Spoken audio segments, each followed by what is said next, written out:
Ladies and gentlemen, my name is Daniel Hayes, and today we'll be discussing the case comparison between the 1995 sarin gas attacks and the 2001 anthrax attacks. Following the 1995 sarin gas attacks, my analysis found that the key challenges faced in the response were cultural and historical reluctance regarding terrorism, legal and law enforcement restrictions, a lack of a unified incident management system, underdeveloped protection and decontamination procedures, and communications that ultimately hindered interagency coordination and information sharing, as well as affecting Japan's public affairs strategy. In comparison to the anthrax attacks, my analysis found that local and state public health systems were lacking personnel, resources, and laboratory testing capacity. The Center for Disease Control had difficulties coordinating the public health response across local and state agencies. Lastly, although local and state communications were generally seen as effective in most instances across the epicenters, communications regarding CDC guidance to responding clinicians, the public, and the media, unfortunately, were not. CDC's risk communication challenges would stem from the geolocation of the epicenters, the Gulf emissions between both the CDC and the FBI, and lastly, the intense demands for information by the media and the public. In light of these crises, my brief will discuss the responses in three phases: leadership, strategic platform, and risk communication. And then I'll briefly touch on key lessons learned in each category. Starting with leadership for the 1995 sarin gas attacks. Prior to the sarin attack in 1995 by Amshin Rikyo, Japan had institutional barriers in place post-World War II against religious persecution under the 1951 Religious Corporation Law, which essentially granted constitutionally protected religious freedoms to all religious organizations in Japan. The law relieved these organizations of tax obligations, and it also protected them from government intrusion, and essentially forced Japanese police authorities to exercise reluctancy when it came to complaints being made against any religious group, which exploded. Second, Japan's constitutional limitations for law enforcement agencies post-World War II led to jurisdictional problems, and it also led to loosely organized intelligence gathering efforts. For example, police agencies were banned from preventative surveillance techniques. Lastly, from a cultural context, Japanese government officials and Japanese society as a whole took relative comfort in the perceived notion that they were isolated from high crime rates, terrorism, and corruption. As a result of this perceived notion, the government adopted extremely risk-averse anti-terrorism policies within their crisis response plan. And let me backtrack. They had not even included terrorism within their crisis response plan. As a result, arrests in connection with this attack were only made following the 1995 subway attacks, which in theory, if leaders within the government and law enforcement had been more proactive in targeting harm, they could have mitigated or stopped the threat altogether. Lessons learned: following the attack, Japanese Parliament, they passed the Prevention of Bodily Harm Caused by Sarin and Similar Substances Law, which prohibited the manufacture and possession of sarin and any related substances to produce it. Next, the revisions made to the Religious Corporations Law that granted law enforcement moral leeway to surveil potentially dangerous religious organizations. And lastly, and honestly the most significant change, was how the Japanese government viewed terrorism. After the attacks, terrorism moved to the front stage alongside hostage-taking and hijackings as serious incidents within their crisis classifications for preparing response plans. In comparison to the inaction and reluctance shown by Japan's government and law enforcement authorities leading up to the subway incident, following the first recognition of anthrax cases in Florida in October 2001, both the CDC and the FBI are already in a position to mobilize a coordinated response. The newly formed relationships between FBI field offices and local, state, and federal public health departments improved processes for field investigations and were very essential when it came to coordinated microbiology testing of anthrax strains. However, the investigation process was extremely exhaustive, and it also included international investigations across the globe, with the first focus on Al-Qaeda, mainly due to the proximity of the 9/11 attacks. Despite the collaborative efforts, however, the FBI failed to connect the dots early on and made judgment errors when narrowing down suspects, particularly when it came to Dr. Stephen Hatfield. While there were good leads to view Dr. Hatfield as a suspect in the initial part of the investigation, because of his extensive knowledge of anthrax and his extensive writings on it. However, when the evidence shifted towards Dr. Bruce Ivins in mid-2005, the investigation teams were split between Ivins and Hatfield, causing the FBI to have to switch lead agents so that they could remove any bias from the investigation. However, the damage had already been done by this point, with the primary misstep coming from then acting DOJ Attorney General John Ashcroft when he released Dr. Hatfield's name as a person of interest to the general public, causing significant strain to Dr. Hatfield's reputation, especially since he was not a suspect anymore. This led to a multi-million-dollar settlement and basically an admission that the FBI and the DOJ mishandled the investigation surrounding the doctor. In the end, though, the forensic analysis would eventually lead FBI officials to conclude, with overwhelming circumstantial evidence in 2008, that the attacker was none other than Dr. Bruce Ivins. The latter is now widely known to be the sole perpetrator of the Anthrax attacks. Some of the lessons learned following the attacks in 2006, FBI officials developed the Weapons of Mass Destruction Directorate, or the WMDD, to handle chemical, biological, radiological, nuclear, and explosive and WMD terrorism threats. Both the FBI and the CDC that then stood up the Joint Criminal and Epidemiological Investigation Training Program so that they can improve the identification of both naturally occurring and intentional biological threats. Lastly, and more importantly, the FBI learned that publicly identifying a suspect before an investigation is complete was a huge mistake. Not only did the missteps in the investigation of Dr. Hatfield damage his reputation, but it similarly damaged the reputation of the FBI. Now we're going to move into strategic platform for the 1995 sarin gas attacks. Structure of the Japanese government's disaster response plan at the time of the subway incident was decentralized, where the local governor assumed overall control of the disaster area, with local agencies working independently from agencies within the national government. Because interagency coordination was not formally adopted in the incident management system at the time, there were sharp bureaucratic divisions, which severely affected all levels of emergency response, and then it led to a delay in recognizing the source of the attack. Furthermore, at the time of the attacks, the Self-Defense Force was the SDF was the sole agency trained and prepared to respond to biological and chemical warfare agent exposure, and the SDF was the only response agency that had decontamination protocols in their response plan. Next, there was a delay in establishing response headquarters at the affected train stations. This allowed the subway system to run until 9:27 a.m., which was nearly an hour and a half following the initial exposure. To make matters worse, once response headquarters were established at the subway stations, the Tokyo Metro Fire Department, or the TMFD, requested assistance from local hospitals.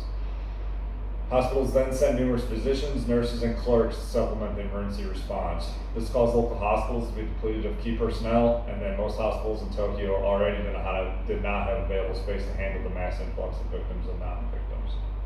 Some of the lessons learned: at the time of the attacks, there were no concrete articles within the Japanese legal system that provided a unified headquarters for disaster management. Noting this issue, the Japanese government created a new office called the Deputy Chief Cabinet Secretary to make immediate decisions on national government response and to emergencies, which would then facilitate better coordination amongst the national government and local agencies. Next, the SDF began providing education and formal training simulations for police and fire personnel and bioagent identification, and then investments were made in decontamination equipment and kits into police and medical training responses. Due to the medical surge capacity issues seen at hospitals, the Tokyo National Disaster Center was founded in July '95 as Japan's first disaster-oriented hospital, which now provides hundreds of extra beds and serves as an educational facility in non-disasters. Compared to Japan's strategic platform prior to and during the subway response, the CDC and the U.S. government saw the necessity to begin collaboration and coordination between local, state, and federal agencies for bioterrorism preparedness, which was not done by the Japanese government. As a part of this collaboration, the CDC put together an agreement plan in 1999 with the DOJ, FBI, HHS, FDA, NIH, DoD, and FEMA that focused on bioterrorism preparedness. However, at the time of the attacks, coordination of these relationships was only in the planning phase and would prove to be unprepared in many areas. Local and state public health systems were primarily overwhelmed from the high influx of information and the broad spectrum of responsibilities they were tasked with. Despite the CDC providing additional help across the affected epicenters with laboratorians and epidemiologists, staffing needs were still largely stretched then, and borrowed workers across the epicenters to meet the shortages had not been trained for the new duties while the incidences were ongoing. Additionally, in most cases, local and state public health labs became overwhelmed with the high influx of environmental, white powder, and clinical anthrax samples. Most epicenters did not have any protocols in place to test the samples nor the capacity to handle them. At the federal level, in addition to the CDC playing its traditional role of supporting local and state public health departments, they acknowledged that they were not fully prepared to handle the challenge of coordinating the public health response across federal agencies. The CDC faced key issues: clinical tool availability to respond to anthrax, for example, vaccines and drugs; epidemiologic and lab resources were strained; and then providing consistent guidance across epicenters was also an issue. Lessons learned: significant investments were put into the public health infrastructure and bioterrorism preparedness. In June of 2002, the Public Health Security and Bioterrorism Response Act was enacted by Congress, and it put together mutual aid agreements, funding support for local and state public health departments across the U.S. And then billions of dollars were appropriated by Congress through Project BioShield and the Biomedical Advanced Research and Development Authority, or BARDA, which is for vaccine R&D. Lastly, there was the development of the CDC's Public Health Emergency Preparedness Grant, which is also known as the PEP grant, and has been key to sustaining health departments and laboratories with adequate staff, training, planning, and exercises needed to respond to significant crises. Now we're going to move into crisis communication with the 1995 sarin gas attacks. Before and during the subway attacks, Japan faced communication challenges due to inadequate communication infrastructure, strained interagency communications, and an absent public affairs strategy for a mass casualty event following a terrorist attack. From an infrastructure standpoint, for example, the Tokyo Metropolitan Ambulance Control Center, TMAC, encountered an overload in its communication systems. As a result of this systems overload, emergency response personnel did not have radio contact with TMAC and could not gain permission to apply advanced medical intubation procedures before getting to the hospital.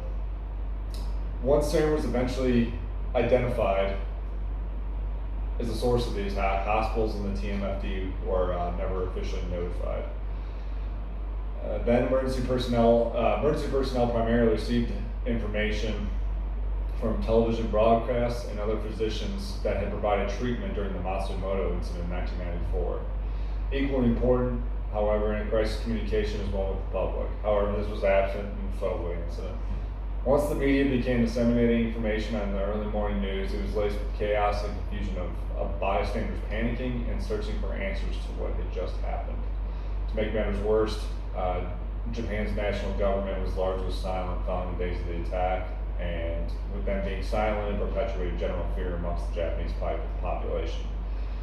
And ultimately, in the long term, the fear put a psychological strain on both victims and response personnel for the years to come. Lessons learned: since 1995, the Japanese government realized the need to focus on repairing communication deficiencies. Most improvements following the incident focused on infrastructure and interagency communication. For example, technical advancements include communication systems developed under the Central Disaster Management Radio Communication Network.